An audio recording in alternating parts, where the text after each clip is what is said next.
مرحبا بكم في نقاش.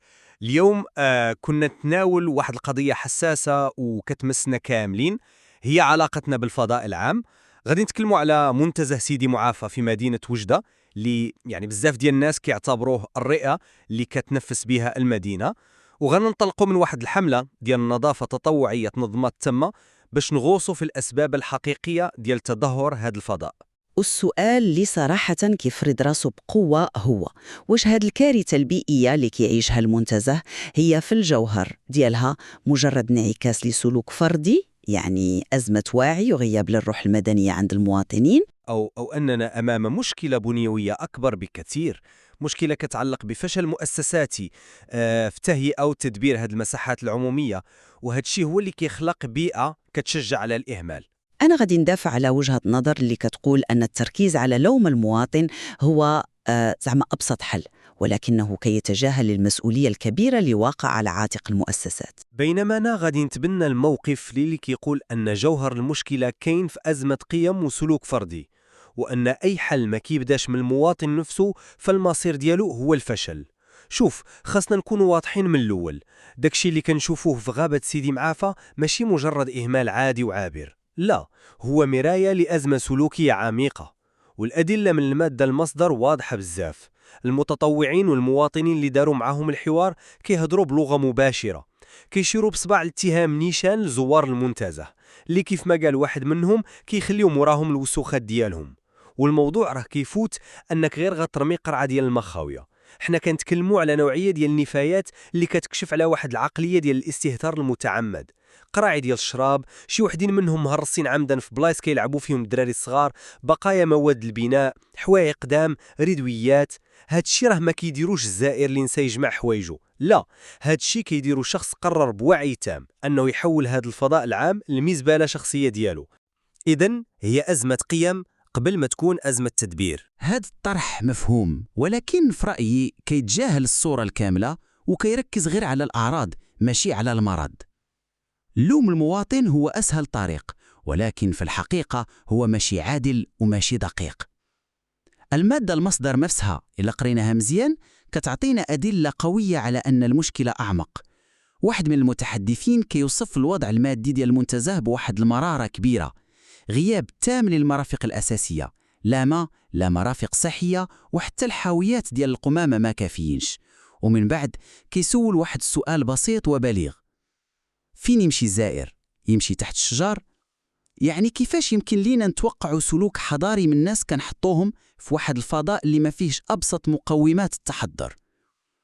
غياب البنية التحتية ماشي غير نقص تقني، لا، هو رسالة قوية من الدولة كتقول هذا المكان مهمل، وهذه الرسالة هي اللي كتشجع على المزيد من الإهمال.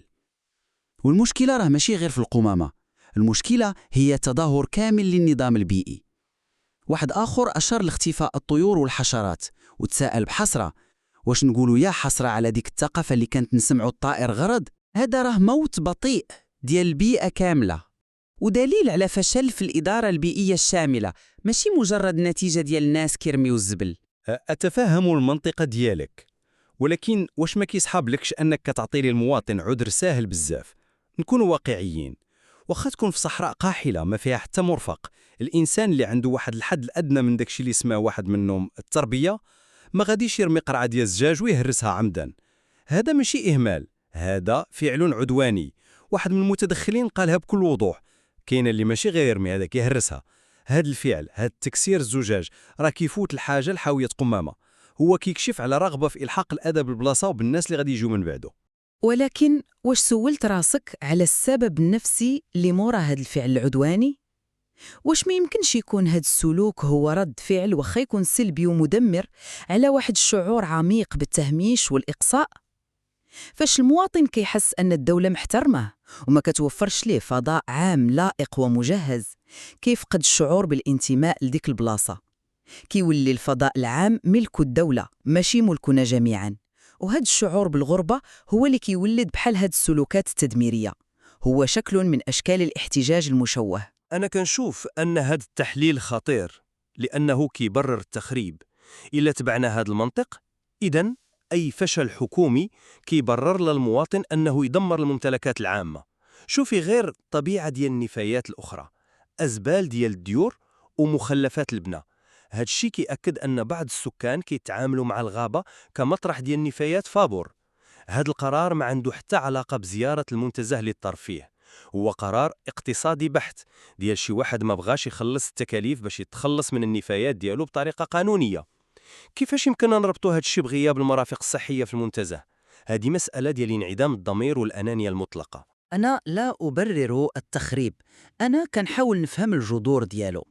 أنت كتكلم على الأخلاق والقيم بحال شي حاجة ثابتة ومطلقة، بينما هي كتأثر بزاف بالبيئة اللي دايرة بها. واحد المتحدث قال جملة عميقة بزاف، قال أن غياب المرافق كيعيق اكتساب المهارات الحياتية. وهذا شي بصح. الفضاء العام المجهز هو مدرسة ديال التربية المدنية. فاش الدولة كتوفر حاويات قمامة ومرافق صحية نقية ومسارات محددة، هي ماشي غير كتقدم خدمات، لا، هي كترسخ سلوكيات معينة. وفاش كتخلي المكان مهمل، هي كتساهم بشكل مباشر في خلق ثقافة الإهمال. هذه ماشي مسؤولية المواطن بوحده، هي مسؤولية مشتركة، والطرف الأقوى اللي هو الدولة هو اللي تخلى على المسؤولية ديالو هو الأول. ولكن شوفي ردة فعل الطرف الآخر في المعادلة، المجتمع المدني. المصادر عامرة بالإشارات للدور ديال الجمعيات بحال جمعية أصدقاء البيئة بوجدة وفضاء التضامن والتعاون بالجهة الشرقية. كاين طلبة وأساتذة من كلية الآداب شاركوا في الحملة. هاد المواطنين ما تسناوش الدولة، هما كيشوفوا أن الحل كيبدا من التحت، من تغيير العقليات. كون كانت المشكلة غير نقص في الحاويات، كون كانت المطالب ديالهم تركزت على داك الشيء فقط، ولكن هما كيركزوا على مفاهيم أعمق: التربية، روح المواطنة، الغيرة على البلاد. البيان الصحفي ديال الحملة حط من بين الأهداف ديالو تعزيز السلوك المسؤول لدى الأفراد ونشر ثقافة التطوع. هذا اعتراف واضح من الفاعلين في الميدان بأن المشكلة ثقافية وسلوكية بالدرجة الأولى. أنا لا أقتنع بهذه الفجة، لأنها كتفصل بواحد الشكل اصطناعي بين جوج حوايج. حملات التوعية والعمل التطوعي شي حاجة نبيلة ومهمة، ولكنها بحال شي واحد كيخوي المحيط بمعلقة صغيرة إلا ما كانتش بنية تحتية داعمة. المتطوعين نفسهم عارفين هاد الشي. واحد منهم فاعل جمعوي جا خصيصا من بن سليمان باش يشارك، ووجه نداء مباشر للمسؤولين باش يحطوا حاويات أو كيف ما قالها بالدارجة لي بوبيل. هذا طلب مادي وملموس، وكاين دعوة صريحة في المصادر للجماعة الحضرية باش دير يد في يد مع هذا المجتمع المدني. هاد الشي كيتبت أن التوعية بوحدها ما مكتفياش. لحظة، كتقولي التوعية مكتافيش، وانا كنقولك ان البنية التحتية بوحدها حتى هي مكتافيش، بل تقدر تكون مضيعة للمال العام. شنو الفايدة نحطوا حاويات قمامة جداد وغاليين إلا كان المصير ديالهم هو التخريب أو الحريق في اليوم اللي من بعده؟ شنو الفايدة نبنيو مرافق صحية إلا ما كانش الثقافة ديال الاحترام باش نستعملوها بطريقة صحيحة؟ حملة التوعية ماشي غير شعارات، الهدف ديالها هو تبني هاد الثقافة. هي الشرط المسبق لنجاح أي استثمار في البنية التحتية. المتطوعين كينظفوا اليوم كرسالة رمزية، كدرس عملي في المواطنة، باش يقولوا الآخرين هذه بلاصتنا كاملين، أجي نحافظوا عليها. ولكنها رسالة مغاديش توصل إلى كان الواقع المادي كيناقضها تماماً. تخيل معي هذا السيناريو: واحد العائلة جت للمنتزه من بعد حملة النظافة، لقطوا نقي وزوين، بغوا يرموا النفايات في بلاصتها، ما لقوش حاوية قريبة. أولادهم بغوا يستعملوا المرحاض، ما لقوش. للمرة الجاية يا إما ما غاديش يرجعوا أصلاً، أو غادي يرجعون هم أقل حرصاً. العمل التطوعي النبيل ما يمكنش يعوض الدور الأساسي ديال المؤسسات في توفير التجهيزات والإدارة اليومية. المتطوعين كينظفوا اليوم، ولكن شكون كيضمن أن البلاصة ما غاديش ترجع مسخة من بعد سيمانة إلا ما تغيرتش الظروف المادية؟ أنت كتتكلم على بناء ثقافة، وأنا كنقول أن الثقافة تبنى حتى بالطوب والإسمنت، بتوفير المرافق اللي كتخلي السلوك المزيان هو الخيار الأسهل والمنطقي. وهنا كنوصلوا لواحد نقطة مثيرة للاهتمام. واحد من المتحدثين ما تسناش الدولة ومكتفاش بالتنظيف، عطى حلول عملية كتستهدف المواطن نيشان. تكلم على إعادة تدوير قراعي ديال الزاج والبلاستيك والكرتون، تكلم على استعمال بقايا الماكلة كعلف للحيوانات، بل مشى بعيد كتر واقترح بيع بعض النفايات اللي قابلة لإعادة التدوير لهادوك الناس اللي هما كيجمعوهم باش ياكلوا طريف ديال الخبز. هذه دعوة صريحة ومبتكرة للمواطن باش يولي فاعل اقتصادي وبيئي في نفس الوقت. هادشي كيرجع الكرة لملعب المواطن وكيطالبوا بخطوات استباقية خلاقة بلا ما يبقى يتسنى الحلول تجي من الفوق. ولكن مرة أخرى كتجاهل السياق اللي تقالت فيه هاد الهضرة. نفس هذا المتحدث أشار بشكل واضح لوجود مشروع لتهيئة الغابة، وهذا اعتراف رسمي بأن المشكلة كتحتاج تدخل مؤسساتي واسع. الحلول الفردية اللي اقترحها رائعة، ولكنها كتبقى حلول جزئية. الدعوة ديالو للمواطنين باش يخرجوا النفايات في وقت مرور الشاحنة مثلا كتفترض مسبقا وجود نظام فعال وموثوق لجمع النفايات من طرف الشركة المسؤولة وجداول زمنية واضحة ومحترمة. إذن حتى الحلول اللي كتبان فردية هي في الحقيقة مربوطة بمنظومة متكاملة خاصها تكون قايمة وفعالة هي الأولى. ما يمكنش تطلب من مواطن يفرز النفايات ديالو باش يعاود تدويرها إلا ما كانتش بنية تحتية للفرز والتدوير في المدينة كاملة. عملياً أنت كتطلب منه يدير خدمة ديال النظام كامل. أنا لا أرى الأمر بهذه الطريقة. أنا كنشوفها كعلاقة تكاملية. المبادرات الفردية يمكن ليها تخلق ضغط إيجابي على النظام باش يتطور. فاش كيبدا عدد كبير من المواطنين كيفرزوا النفايات ديالهم، المطلب بإنشاء النظام لإعادة التدوير كيولي أقوى وأكثر إلحاحاً. هاد المبادرات كتخلق ثقافة جديدة، وفاش كتجدر هاد الثقافة المؤسسات كتولي مجبرة أنها تواكبها. البدء من الفرد ماشي التهرب من مسؤولية الدولة، بل هو تمكين للمجتمع باش يولي شريك قوي في التغيير، ماشي مجرد متلقي سلبي للخدمات. هذا منظور مثالي جدا. في الواقع داكشي اللي كيوقع غالبا هو أن هاد المبادرات الفردية المعزولة كيسيبها العيا والإحباط وكتموت في التالي في مواجهة اللامبالاة ديال النظام. المواطن اللي كيفرز النفايات ديالو ومن بعد كيشوفها كتتجمع في نفس الكام يوم على الزبل العادي غادي يحس باليأس وغادي يوقف. ما يمكنش نطلبوا من الأفراد يكونوا أبطال ديما باش يعوضوا فشل نظام كامل. المسؤولية خاصها تبدأ من الفوق، من عند صحاب القرار اللي عندهم الميزانيات والقدرة على التخطيط الشامل.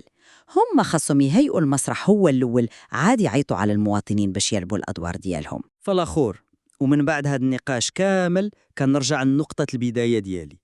الأدلة المادية على رمي النفايات بشكل متعمد بحال الزاج المهرس ومخلفات البناء، والخطاب القوي اللي كيتكرر في المصادر على غياب الضمير والتربية المدنية، كل شيء كيشير بقوة على أن جذور المشكلة في سيدي معافى كاين في الأساس في سلوك الأفراد. البنية التحتية ممكن تعاون وتقدر تكون ضرورية، ولكنها عمرها غادي تعوض الإحساس بالمسؤولية الشخصية تجاه الفضاء العام اللي هو ملك للجميع. بلا تغيير في عقلية الفرد، أي بنية تحتية جديدة غادي تتعرض للتخريب والإهمال، وغادي نبقاو ندورو في نفس الحلقة المفرغة. مسؤولية كاملة هو تبسيط مخل وغير عادل. البيئة المادية كتأثر بواحد الشكل حاسم على السلوك. غياب المرافق الأساسية من ماء ومراحيض وحاويات كيخلق حلقة مفرغة ديال الإهمال المؤسساتي اللي كيولد بدوره إهمال فردي. الحل الحقيقي والمستدام كيبدأ بتدخل مؤسساتي جدي باش يجهزوا الفضاء ويوفروا الحراسة والصيانة الدورية ويردوه مكان كيحسوا به المواطنين بالفخر وعندهم الأدوات المادية اللازمة باش يحافظوا عليه. ديك الساعة وفقط ديك الساعة يمكن الحملات التوعية تلقى آذان صاغية وتحدث أثر حقيقي ومستدام. كل المنظورين كيكشفوا على واحد العلاقة معقدة ومتشابكة بين سلوك الفرد وسياسات الدولة، بين الواجبات الشخصية والحقوق الجماعية. واضح أن قضية منتزه سيدي معافى كتفوت الحدود ديال مدينة وجدة باش تطرح أسئلة أعمق على كيفاش نبنيو عقد اجتماعي جديد بين المواطن والمحيط ديالو، وهو عقد كيتطلب مسؤولية حقيقية وملموسة من الطرفين. المادة فعلا كتخلينا قدام بزاف ديال النقط للتفكير.